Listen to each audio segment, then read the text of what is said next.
Hey everybody, it is Dak here from the Ed Boys, and today we're taking some of my first looks at the new Runecrafting minigame, Guardians of the Rift. It may have come with some turmoil on update day, but eventually we did get this basically new skilling boss. It's considered a minigame technically, which means that it's also safe and you won't lose your hardcore Iron Man status, unless of course you were a group Iron Man, but you don't take any damage in here. It's pretty comparable to things like Zolcano and Temperos, though it's kind of like a new skilling boss. In this video, we'll start with going over the requirements for the minigame, and then we'll talk about how the fight goes for Guardians of the Rift, and after that, what my strategy has been for the first day or two now. After all of the how-tos, we'll go over some of the changes they've already made on the content, and then we'll go over some loot and XP that you can get here, and my general thoughts on the content so far. First of all, you have to do the Temple of the Eye quest. I was going to go for a speed run of the quest here just to show you guys briefly how to get through it, but this video was getting a little bit longer and that shaves a couple minutes off by taking that out and just telling you that I have linked the Wiki's guide in the description. The quest is super fast. It does require 10 runecrafting, but Guardians of the Rift requires 27 runecrafting, so if you don't have the 10 runecrafting, you weren't doing Guardians of the Rift anyway. You do want to have a chisel and a pickaxe. There are going to be spawns for you in the room, at least on the quest there were some spawns. And then not necessarily required, but extremely recommended to have your essence pouches, same as if you were doing just traditional runecrafting. You want those pouches. Let's go ahead and talk about how to play. In this section, I'm just going to talk about straight up mechanics on the minigame. We'll talk about strategy next. We're just talking about how exactly things work. First of all, let's go over the items and the resources that are featured in the minigame that you need to know what they are. We have Guardian Fragments first and foremost. They can be mined from Guardian Remains around the room. These fragments can then be turned into Guardian Essence at the workbench, and this Guardian Essence can be made into Guardian Stones at any runecrafting altar. Next, we have cells, known as batteries in the original blog post. You can take uncharged cells from this table, and you can even pick up a weak charged cell from the table below it.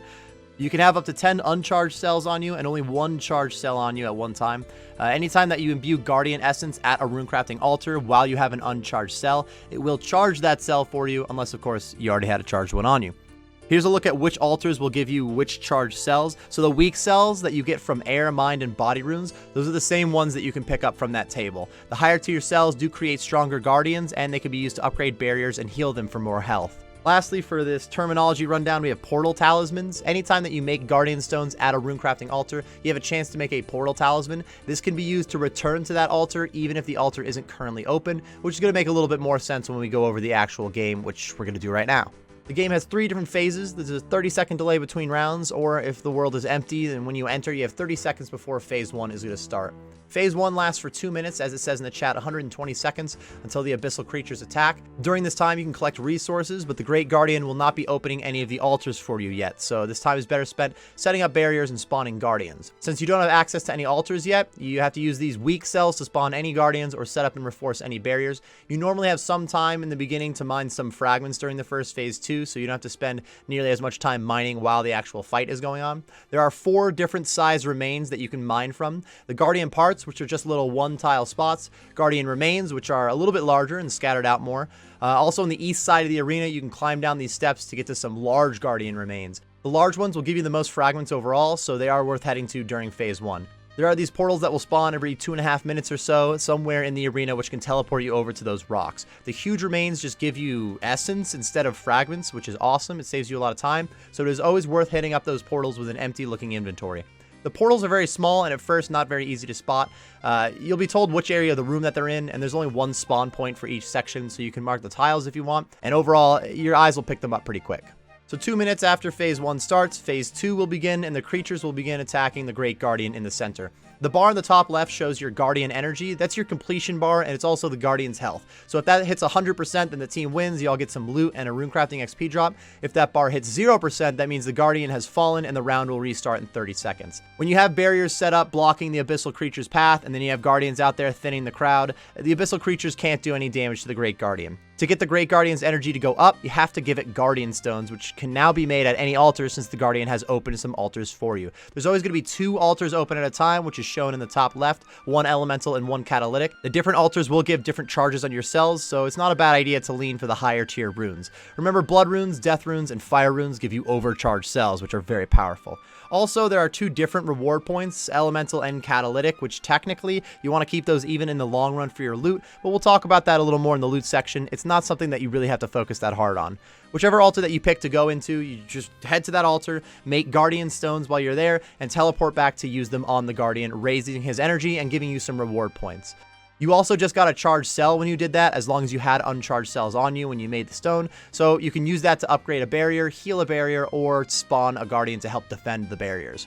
Once a team has used enough Guardian Stone to get the energy up to 60%, Phase 3 will begin. Really, the only difference in Phase 3 is that more creatures come out of the Abyss. It makes it more important to be on top of the barriers and the Guardian spawns. Otherwise, there's really no different mechanics, though. Just keep grinding out Guardian Stones and get that Guardian energy to 100%. Mechanically, I think that's everything that I wanted to list off for how Guardians works. Let's go over the actual strategy now.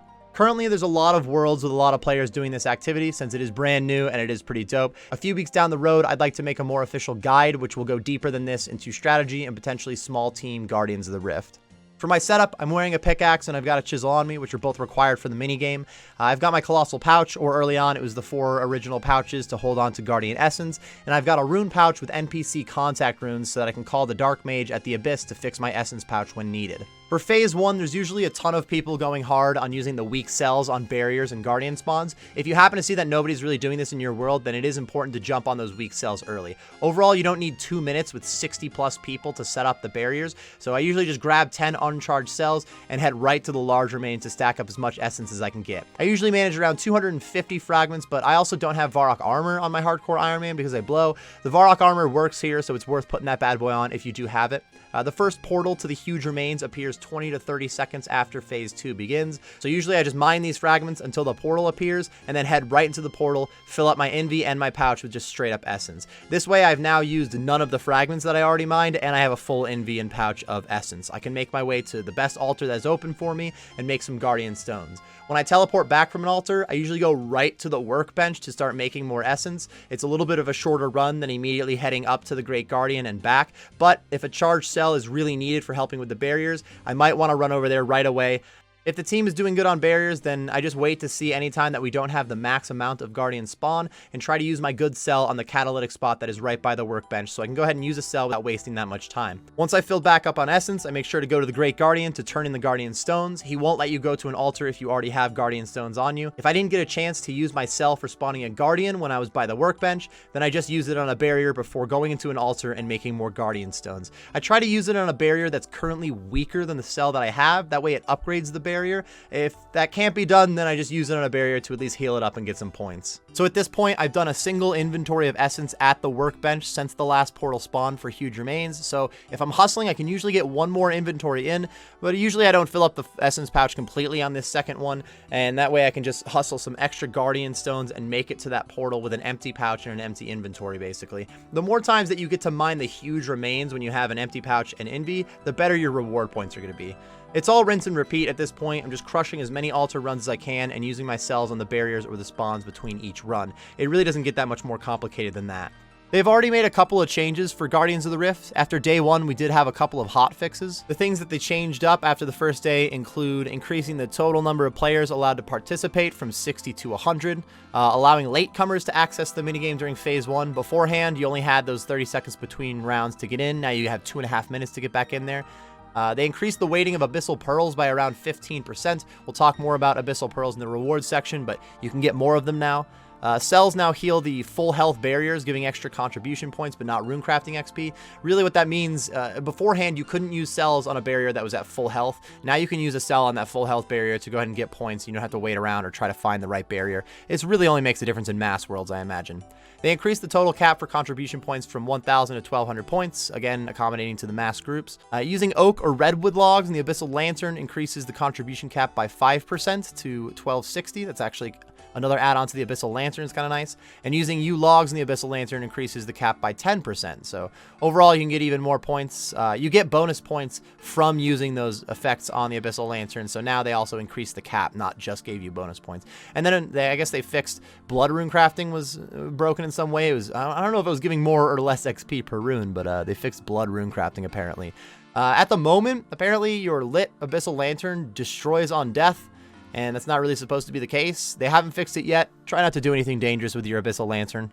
And on day 2, they added a little bit more to like the information you get in the top left corner. What they did was they added timers. You have timers on the portals that spawn, and you have timers on like the altar portals that the Guardian continuously changes. There were a lot of times that was running up to a portal hoping that it wouldn't change, and right as I got to it, it changed. It'd be kind of nice to see the timer on exactly when that's going to change. They also have other ideas of things that they're going to be changing in the coming weeks, which I will show to you here, but I don't plan on just reading all the way through them because they will be making those add-ons. We will see them in the future, and I do plan on making the actual like full guide on this when it looks like the content has been balanced and overall is fully set and ready for an actual guide.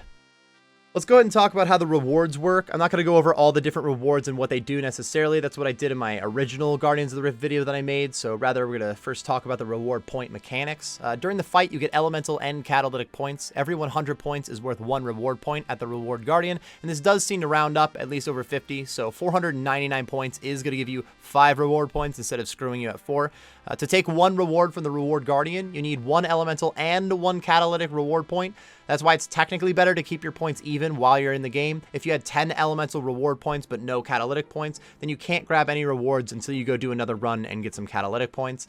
It is something that you kind of have to focus on, but really not that hard though. For me, I just keep using the best altar that I can every time, and then if I started to get too many of one kind of reward point after too many rounds, I would just focus hard on 1 round for the other reward point and it would even out pretty quickly, just as simple as that. The rewards from the Guardians are mostly runes and talismans, and I'll admit, it is a lot of runes. I would not be shocked if it does get nerfed at all, but we will see. The uniques that you can get include the Abyssal Needle, the Abyssal Lantern, the Catalytic and Elemental Talismans, Abyssal Dyes, which can be used to recolor the new outfit, the Abyssal Protector Pet, which is getting a lot of hate for being ugly. That's okay, little guy. You're allowed to be ugly. Don't listen to them. And also, you can get Abyssal Pearls, which, as we said before, they can be used to buy things from the Rewards Shop. In the Rewards Shop, you can buy pieces of the Raiments of Eye, which is a new Runecrafting outfit that has a nice boost on it. While you're wearing Raiments of the Eye, you get some bonus runes in traditional Runecrafting, up to 60% bonus runes, which is actually pretty huge. You can also buy the Elemental Ring from the shop, which has a teleport to each of the elemental altars, which are air, water, earth, and fire altars. And then the Guardian Eye is a transmog item that can be used on the original Runecrafting pet to give it a morph option to look like the Great Guardian instead of the Rift Guardian. You can also buy regular talismans from the reward shop, which is really only helpful, I imagine, if you're an Iron Man. As for the XP, I've really only been doing it on like my hardcore so far, which is at 95 runecrafting, and the XP does scale based off your level. So I haven't gotten a great idea of exactly the full range of XP you can get here, if it's exactly how much they expected it to be or not. Plus, if you have things like the Abyssal Lantern and the Colossal Pouch, can make a big difference. So an exact XP rate and what you should expect is something that I would go deeper into in the upcoming guide. But at 95 runecrafting with the Colossal Pouch, just kind of going hard on what I know from it so far, I was getting just under 50k runecrafting XP an hour. I am a huge fan of this Guardians of the Rift update. First and foremost, it's actually fucking fun to do, which I can't say about most things that are runecrafting related. I'll give credit where it's due for good runecrafting add-ons over the years. When I first trained runecrafting, I got up to like nearly 80 before ZMI, Zaya Runecrafting, or Dayalt Essence were all a thing. And those are all fantastic updates to runecrafting. They don't necessarily make runecrafting more fun though, they just make it more reasonable to train. Guardians of the Rift is a lot of fun, and it's balanced very well early on, especially after a few fixes from Jagex. I guess I mostly mean it's balanced in terms of like team balance, like the mass worlds aren't terrible and you could just hang out with a couple of homies here, it seems, and actually get some good grind on some teamscape instead of soloscape. I'm also a big fan of soloscape. I guess ideally a boss has good balance, or a mini game, or a skilling boss, whatever the activity is. Ideally it has a good balance where you could do it by yourself if you wanted, or if you and your homies wanted to do it, it's still worth doing in a large group or even a small group. So I do like that they added some good team content here. The rewards are really sick. The Colossal Pouch is actually insanely nice. On paper, I thought it would be kind of convenient. Like, it's 3 more essence per trip since you save those envy spaces, but a few less clicks ought to be kind of nice. It's very nice. I am extremely excited that I got the drop. In fact, I'm gonna go squeeze in that clip to the drop real quick. I'm gonna come here even for that, even though 99 runecrafting in the iron. Yeah, honestly, that would be that drop alone would be like one of the sickest ones. That Colossal Pouch seems fucking beautiful. We get to open 3 of them. Come on, baby. 3 rewards. We got water runes. We got nature runes. And we got the Abyssal Needle! No way, dude! Get the fuck out of here! What were we just talking about? I mean, let's use it up. Not much to do. Yes, I know that'll consume all the pouches. Go for it. A slub. Somebody just got the Abyssal Green dye too. Look at how nasty this thing looks. Wait a minute. The Abyssal Lantern will also be a great add-on for more of my Guardians gains, so I look forward to landing that drop as soon as possible. I would also like to mess around with the new runecrafting outfit at some other runecrafting methods, so overall the drops get a big thumbs up from me. It's solid runecrafting XP, it's fun to play, and it's got good loot. That all adds up to be a good addition to the game in my eyes.